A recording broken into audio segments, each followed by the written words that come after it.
Friends అందరికీ నమస్కారం. ఘోర విషాదం, 49 మంది దారుణంగా కన్నుమూత. హృదయ విదారకమైనటువంటి ఘటన విన్నవారు ప్రతి ఒక్కరు కూడా అయ్యో అని అంటారు. అసలు ఏం జరిగింది ఏంటి వివరాలు తెలుసుకుందాం. వీడియో పూర్తిగా చూడండి, అలాగే తప్పకుండా ఒక లైక్ చేయండి. మరిన్ని అప్డేట్స్ కోసం ఛానల్ని సబ్స్క్రైబ్ చేసుకోండి. వివరాల్లోకి వెళ్ళిపోదాం. ప్రపంచంలోనే అత్యంత కఠినమైన వాతావరణం ఉన్న ప్రాంతాల్లో ఒకటైన సహారా ఎడారిలో తీవ్ర విషాదం చోటు చేసుకుంది.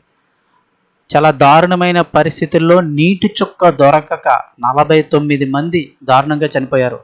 అల్జీరియా, మాలి సరిహద్దుల్లో ఘోర విషాదం చోటు చేసుకుంది. మాలి నుంచి కొందరు పశ్చిమ ఆఫ్రికా దేశం నైజర్లో ఉన్న తమ కుటుంబ సభ్యులతో ఈద్ అల్ అదా బక్రీద్ని జరుపుకునేందుకు ట్రక్లో బయలుదేరారు.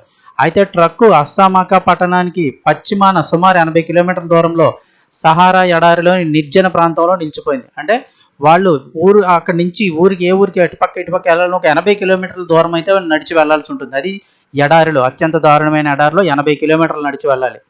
ట్రక్ చెడిపోవడంతో డ్రైవర్, సహాయకులు, ప్రయాణికులు కలిసి మరమ్మతులు చేయడానికి ప్రయత్నించినా ఫలితం లేకపోయింది.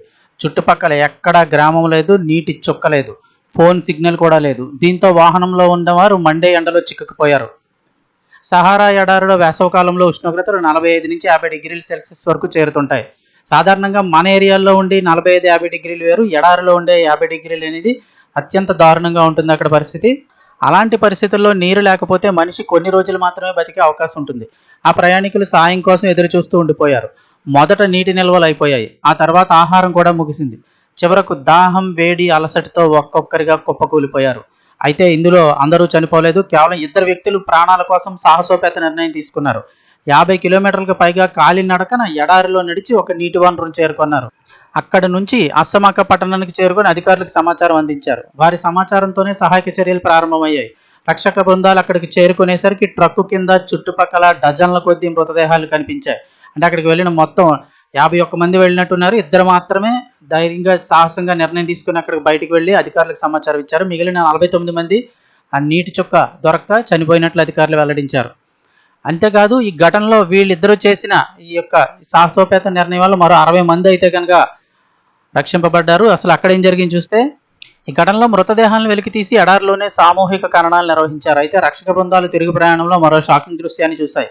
సమీప ప్రాంతంలో మరో ట్రక్కు కూడా చెరిపోయి సుమారు 60 మంది 3 రోజులుగా చిక్కుకుపోయినట్లు గుర్తించారు. అదృష్టవశాత్తు వారికి సమయానికి నీరు అందించి ప్రాణాలు కాపాడగలిగారు.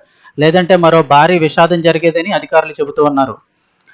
సహారా ఎడారిలు ఎందుకు ఇంత ప్రమాదకరం అంటే, ఈ ఎడారి ప్రపంచంలోని అతిపెద్ద వేడిగా ఉండే ఎడారి. ఇది సుమారు 90 లక్షల చదరపు కిలోమీటర్ల విస్తీర్ణంలో విస్తరించి ఉంటుంది.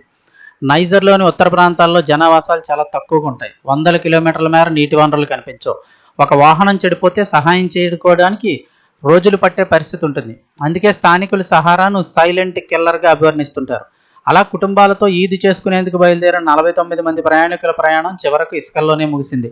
సహారా ఎడారి మరోసారి తన క్రూర రూపాన్ని ప్రపంచానికి చూపించింది అంటున్నారు. అయితే ఇది మొదటిసారి కాదు. సహారా ఎడారిలో ఇలాంటి విషాదాలు గతంలో కూడా ఎన్నోసార్లు జరిగాయి. 2013లో నైజర్ నుంచి అల్జీరియా వెళ్లేందుకు ప్రయత్నించిన పలువురు వలసదారులు దారి తప్పి దాహంతో మరణించారు. వారిలో మహిళలు, చిన్నారులు కూడా ఉన్నారు. 2017లో మరో ఘోరఘటన జరిగింది. ఎడారిలో చిక్కుకున్న వలసదారుల్లో 44 మంది దాహం, ఆకలితో మృతి చెందారు. ఆ ఘటన ప్రపంచవ్యాప్తంగా సంచలనం సృష్టించింది. ఇప్పుడు మరోసారి ఇలాంటి ఘటన జరిగింది.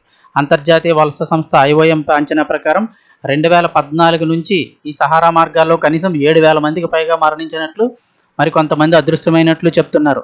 వాస్తవ సంఖ్య ఇంకా ఎక్కువగానే ఉండొచ్చని నిపుణులు చెప్తున్నారు. ఎందుకంటే ఎడారిలో కనిపించకుండా పోయిన వారిలో చాలా మంది గురించి ఇంక ఎప్పటికీ సమాచారం అయితే బయటికి రాదు.